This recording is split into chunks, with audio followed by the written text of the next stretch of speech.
We provide you the platform to turn your dreams into reality.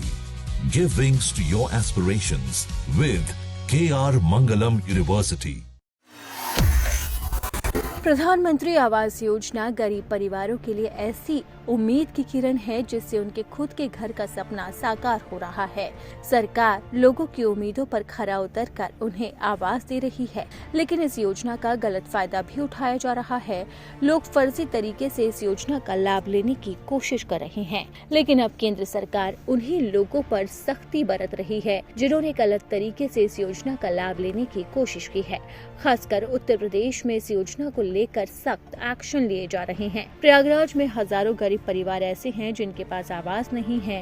वो प्रधानमंत्री आवास पाने के लिए दर दर भटक रहे हैं। दूसरी ओर शहर में ऐसे कई लोग हैं जिन्हें प्रधानमंत्री आवास योजना के तहत मकान बनाने के लिए 50,000 रुपए की पहली किस्त मिली, लेकिन मकान आज तक नहीं बना। ऐसे लोगों को 3 से 4 बार नोटिस भी भेजा जा चुका है, लेकिन निर्माण वो नहीं करवा रहे हैं। ऐसे में जो लाभार्थी हैं उनका कोई डेटा भी उपलब्ध नहीं हो पा रहा है। वहीं जिला नगरीय विकास अभिकरण की ओर से अब वसूली की जाएगी। वसूली की प्रक्रिया शुरू करने के लिए सभी को आरसी जारी कर दी गई है। इसी के साथ ही लाभार्थियों को 96 लाख रुपए धनराशि वसूली जाएगी। 50,000 रुपए की पहली किस्त की रिकवरी के लिए जरूरत पड़ने पर पुलिस विभाग का भी सहयोग लिया जाएगा। परियोजना अधिकारी प्रतिभा श्रीवास्तव ने बताया है कि इन लोगों को 3 बार मकान बनाने के लिए पत्र भेजा गया। कई अधिकारी भी इन लोगों से संपर्क में हैं, लेकिन ये लोग न तो मकान बनवा रहे हैं न ही धनराशि वापस कर रहे हैं। ऐसे में आरसी जारी करके इनसे अब वसूली करने की प्रक्रिया तेज की जाएगी।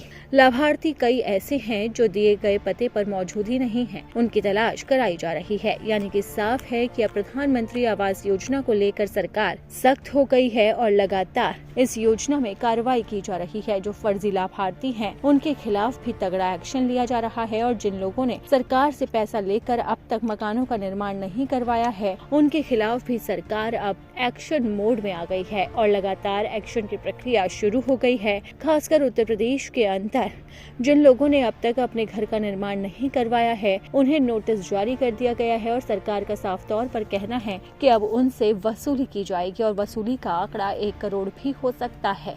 इसीलिए अगर अब तक आपने अपने दस्तावेज जमा नहीं करवाए हैं और आप प्रधानमंत्री आवास योजना के लाभार्थी हैं तो थोड़ा सतर्क हो जाइए और सबसे पहले अपने दस्तावेज जमा करवाइए और इस चीज को आप तय कीजिए कि ये लाभ आप तक किस तरीके से पहुंच रहा है, क्योंकि केंद्र सरकार अब फर्जी लाभार्थियों के खिलाफ तगड़ा एक्शन लेने की तैयारी कर रही है।